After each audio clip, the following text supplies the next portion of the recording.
तो आज हमारे पास जो कहानी है, सच कहूं तो वो किसी के भी रोंगटे खड़े कर सकती है। हाँ बिल्कुल। इसका शीर्षक है दुल्हन और सायों का कुआं। और ये राजवती नाम की एक महिला के नजरिए से है, जो असल में उनकी दादी की आप बीती है। मतलब एक पीढ़ी से दूसरी पीढ़ी तक पहुंची हुई कहानी। एग्जैक्टली तो आज हम इसी कहानी की परतों को खोलने की कोशिश करेंगे। और ये कहानी इस बात का एक बेहतरीन उदाहरण है कि डर हमेशा चीख पुकार से नहीं होता। सही बात है। असली डर तो धीरे धीरे माहौल में खुलता है, छोटी छोटी अजीब बातों से शुरू होता है और कब आपको अपनी चपेट में ले लेता है पता ही नहीं चलता। और इस कहानी में तो माहौल ही सब कुछ है। कहानी शुरू होने से पहले ही आप उस वीराने के सन्नाटे को महसूस करने लगते हैं। हाँ। तो राजवती अपनी शादी के बाद अपने पति परमेश्वर दीन के साथ एक वीरान वाड़े में रहने आती हैं। और ये कोई आम घर नहीं है, बल्कि गांव से दूर झाड़ियों के बीच एक पुराना बड़ा सा घर। शाम होते ही वहां एक ऐसा सन्नाटा छा जाता है जो सुकून देने वाला नहीं, बल्कि निगल जाने वाला लगता है। बिल्कुल एक आइसोलेटेड सेटिंग, हॉरर कहानियों का एक क्लासिक तत्व। हाँ। जब आप दुनिया से कट जाते हैं तो मदद भी आप तक नहीं पहुंच सकती। उस घर में राजवती, उनके पति, सास और देवर दिनपुत्र रहते थे। मतलब एक छोटा सा परिवार एक बहुत बड़ी और खाली जगह में। उस खालीपन में एक नया रंग तब आता है जब राजवती की शादी के कोई 8-10 महीने बाद उनके देवर दिनपुत्र की शादी रूपवती नाम की एक 18 साल की लड़की से हो जाती है। तो घर में एक और सदस्य आ जाता है। हाँ, और राजवती के लिए वो एक छोटी बहन और सहेली जैसी बनकर आती है। लेकिन ये खुशी ज्यादा दिन नहीं टिकती। शादी के ठीक 2 दिन बाद पहली अजीब घटना घटती है। और ये घटना एक परंपरा से जुड़ी है जो इसे और भी रहस्यमयी बना देती है। हाँ, एक रिवाज है कि नई बहू कुल देवी की पूजा तक घर की चौखट पार नहीं कर सकती। उस रात घर में लालटेनें जल रही थीं, राजवती के पति बाहर थे और सास सो चुकी थीं। राजवती रसोई का काम निपटाकर जब अपने कमरे में गई तो देखा कि रूपवती वहां नहीं है। मतलब आधी रात को एक वीरान वाड़े में एक नई दुल्हन अपने कमरे से गायब है। ये सोचकर ही सिरहरन होती है। बिल्कुल। राजवती घबरा कर अपने देवर दिनपुत्र को जगाती हैं। दोनों लालटेन लेकर उसे पूरे घर में ढूंढते हैं, पर वो कहीं नहीं मिलती। और जब वो आंगन में बाहर निकलते हैं तो माहौल और भी अजीब हो जाता है। हल्की बारिश के साथ मिट्टी की सौंधी खुशबू तो है, लेकिन साथ में एक अजीब सड़न जैसी बदबू भी है। ये पहला संकेत है। हाँ, और तभी उनकी नजर वाड़े के पीछे लगी कंटीली तारों पर पड़ती है। तारे एक जगह से झुकी हुई हैं, जैसे कोई उन्हें जबरदस्ती नीचे दबाकर बाहर निकला हो। ये कोई मामूली बात नहीं थी। नहीं, तारों के पार उन्हें एक पतली सी पगडंडी दिखती है जो एक पुराने खंडहर की तरफ जाती है, जहां एक कुआं है। और गांव वाले उस कुएं को अच्छा नहीं मानते। दिन में भी वहां कोई नहीं जाता। और यही कहानी हमें पहला झटका देती है। वो दोनों डरते डरते उस पगडंडी पर आगे बढ़ते हैं और जो देखते हैं वो बेहद डरावना है। रूपवती, जिसने हरे रंग की साड़ी पहनी है, बाल खुले हैं, वो उस कुएं की टूटी हुई मुडेर पर चुपचाप खड़ी हैं। कोई हरकत नहीं, कोई आवाज नहीं। बस वो कुएं के अंदर के काले पानी को एक टक घूर रही है। एग्जैक्टली। ये सीन पढ़ते हुए मेरे रोंगटे खड़े हो गए थे। उसका हिलना डुलना नहीं, बल्कि उसका इस तरह एक पत्थर की मूरत की तरफ बस घूरते रहना। आपको क्या लगता है, इस दृश्य में इतनी ताकत क्यों है? देखिए, इस दृश्य की ताकत इस बात में है कि ये हमारे एक बहुत गहरे डर को छूता है। वो डर कि हमारे अपने, जिन्हें हम प्यार करते हैं, वो अचानक अजनबी बन सकते हैं। बिल्कुल। पर भी वहां नहीं है, वो किसी और ही दुनिया में है। और यही बात सबसे ज्यादा खौफनाक है। जब दिनपुत्र उसे झकझोरता है तो वो एक झटके से मुड़ती है। उसकी आंखों में कोई पहचान, कोई कोमलता नहीं है। पुतलियां फैली हुई हैं, चेहरा सफेद है और वो कुछ बोलती नहीं, बस गुस्से में गुर्राते हुए घर की ओर चल पड़ती है। एक नई दुल्हन का गुर्राना। हाँ, वो दोनों इतने डर जाते हैं कि उसे रोकने की हिम्मत तक नहीं कर पाते। ये किसी बाहरी शक्ति के कब्जे का पहला और साफ संकेत है। गुर्राना एक इंसानी हरकत नहीं, एक जानवर की है। ये दिखाता है कि उस शरीर पर अब रूपवती का अपना नियंत्रण नहीं है। तो ये तो पहली घंटी थी, है ना, एक चेतावनी। लेकिन घर में एक अजीब सी खामोशी छा गई। शायद कोई इस बारे में बात नहीं करना चाहता था, पर यह तूफान से पहले की शांति थी। असल खौफ का सामना तो राजवती को कुछ दिन बाद अकेले करना पड़ा। हाँ, जब वो सबसे ज्यादा कमजोर थी। कर दूसरे गांव चले जाते हैं। अब उस विशाल वीरान वाड़े में सिर्फ राजवती और रूपवती हैं। बस 2 औरतें। हाँ। दोपहर के वक्त पति का दोस्त रघुनाथ आता है। उसके हाथ में एक काला थैला है जिससे खून टपक रहा है। वो राजवती को कच्चा मटन देते हुए कहता है कि कोई आए तो भिजवा देना। और फिर वो एक बड़ी अजीब सी बात कहता है जो कहानी में एक और परत ही जोड़ देती है। हाँ, वो जाते जाते कहता है कोई ना आए तो भी ठीक, चाहे तो आप खुद बनाकर खा लो और हाँ, नई भाभी जी को भी खिला देना। राजवती को पता है कि रूपवती तो मांस नहीं खाती। वो थैले को रसोई में एक बर्तन के नीचे छिपा देती है। लेकिन शाम को जब वो खाना बनाने जाती है तो बर्तन अपनी जगह पर सीधा रखा है और मटन का थैला गायब है। अगर हम एक कदम पीछे हटकर देखें तो ये कच्चा मटन सिर्फ खाना नहीं है, हाँ, ये एक प्रतीक है। किस तरह का प्रतीक? कच्चा मांस, खून, ये हमारी आदिम जंगली प्रवृत्तियों को दिखाता है।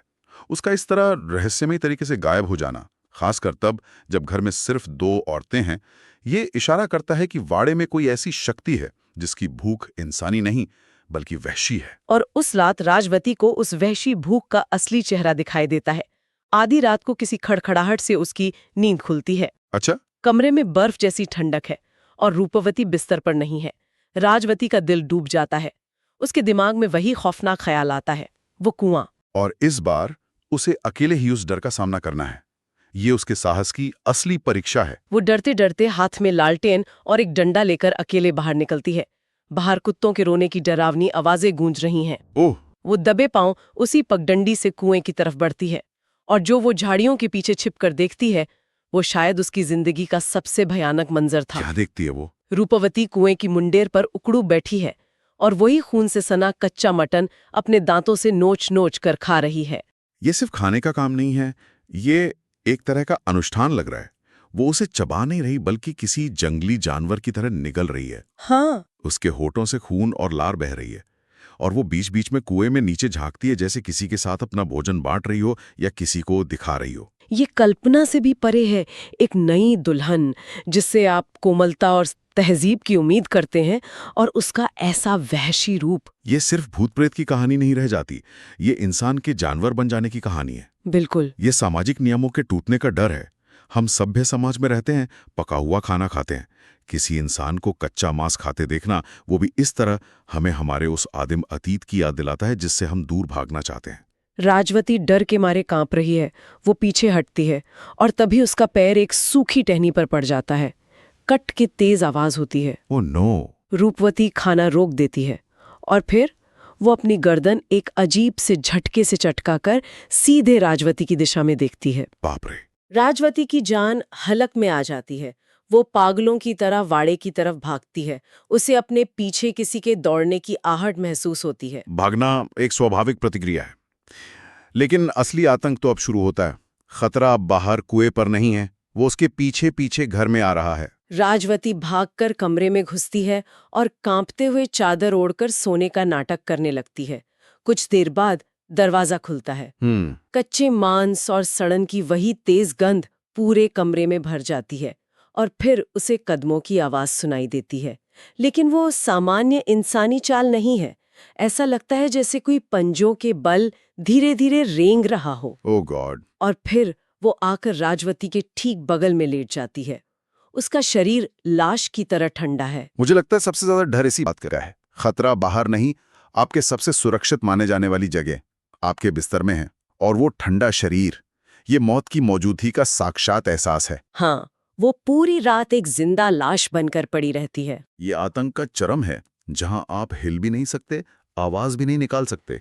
अगली सुबह जब घर वाले लौटते हैं तो रूपवती तेज बुखार में बिस्तर पर पड़ी है। वो उठ नहीं पा रही और उसके मुंह से लगातार लार बह रही है। वैद्य हकीम सब बेअसर हो जाते हैं। आखिरकार राजवती हिम्मत जुटाकर रात की पूरी भयानक दास्तां परिवार को सुनाती है। और यहीं से कहानी विज्ञान और तर्क की दुनिया से निकलकर लोक कथा और पारंपरिक मान्यताओं के क्षेत्र में चली जाती है। हाँ, जब कोई चारा नहीं बचता, सही, तो लोग अक्सर उन समाधानों की ओर देखते हैं जो हमारी समझ से परे हैं। सास एक अनुभवी तांत्रिक को बुलाने का फैसला करती हैं। तांत्रिक के वाड़े में घुसते ही अजीब घटनाएं होती हैं। वो हवा को सूंघकर ही बता देता है कि यहाँ कोई बीमारी नहीं, एक अतृप्त आत्मा का साया है। अच्छा। वो रूपवती पर जैसे ही काली राख फेंकता है, रूपवती एक गैर इंसानी आवाज में चीखती है और जानवर की तरह घुर्राने लगती है। वो पुष्टि कर देता है। हाँ, वो बताता है कि इस पर एक शैतानी आत्मा का कब्जा है जो सालों पहले उसी कुएं में डूबकर मरी थी, और अगर उसे निकाला नहीं गया तो वो रूपवती को भी अपने साथ कुएं में खींच ले जाएगी। और जो उपाय तांत्रिक बताता है वो खुद किसी बुरे सपने से कम नहीं है। लोक कथाओं में समाधान कभी आसान नहीं होते, उनमें हमेशा एक बड़ी कीमत चुकानी पड़ती है, एक बड़ा खतरा उठाना पड़ता है। उपाय ये है कि आने वाली अमावस्या की आधी रात को घर की किसी एक सुहागन स्त्री को अकेले उस कुएं पर जाना होगा, और सुहागन शब्द पर यहाँ जोर देना बहुत जरूरी है ना? बिल्कुल। भारतीय संस्कृति में इसे पवित्रता और सौभाग्य का प्रतीक माना जाता है, तो यहाँ एक पवित्र शक्ति को एक अपवित्र शक्ति से भिड़ने के लिए भेजा जा रहा है। ये एक प्रतीकात्मक लड़ाई है। उपाय ये है कि उस सुहागन को हूबहू रूपवती की तरह दुल्हन बनकर सजना होगा, वही हरी साड़ी, वही चूड़ियां।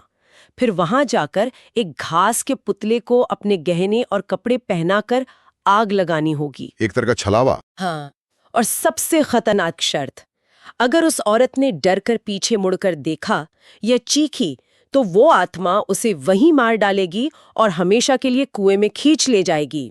ये पीछे मुड़कर न देखने वाला नियम, ये मनोवैज्ञानिक और पौराणिक रूप से बहुत महत्वपूर्ण है। अच्छा? हाँ, ये आत्मनियंत्रण और विश्वास की अंतिम परीक्षा है। दुनिया भर के मिथकों में ये मिलता है, जैसे ऑर्फियस और यूरिडिस की ग्रीक कहानी में। इसका गहरा मतलब ये है कि आपको अतीत और डर को पीछे छोड़कर पूरी तरह से भविष्य और विश्वास पर ध्यान लगाना होगा। एक पल का शक भी आपको तबाह कर सकता है। घर में मौत जैसा सन्नाटा छा जाता है, कोई अपनी जान दांव पर लगाने को तैयार नहीं है। लेकिन राजवती, जो रूपवती को अपनी छोटी बहन की तरह प्यार करती है, वो हिम्मत दिखाती है। वो कहती है, मैं जाऊंगी। ये कहानी का वो पल है जहां एक साधारण गृहिणी एक नायिका बन जाती है। वो सिर्फ रूपवती को नहीं, बल्कि अपने परिवार के सम्मान और भविष्य को बचाने के लिए कदम उठा रही है। और फिर अमावस्या की वो रात आती है, घना अंधेरा, आसमान में एक भी तारा नहीं। राजवती दुल्हन की तरह सज के तैयार है। रात के ठीक 1 बजे वो हाथ में लालटेन और पुतला लेकर अकेले उस कुएं की ओर चल पड़ती है। वहां पहुंचते ही हवा बर्फीली हो जाती है। जैसे ही वो पुतले को तैयार करती है, उसे कुएं के पानी में से किसी के बाहर निकलने की छपाक की आवाज आती है। अब डर सिर्फ एहसास नहीं बल्कि साकार रूप ले रहा है। कुएं के सामने एक धुंधली, गीली, काले रंग की औरत की परछाई उभरती है।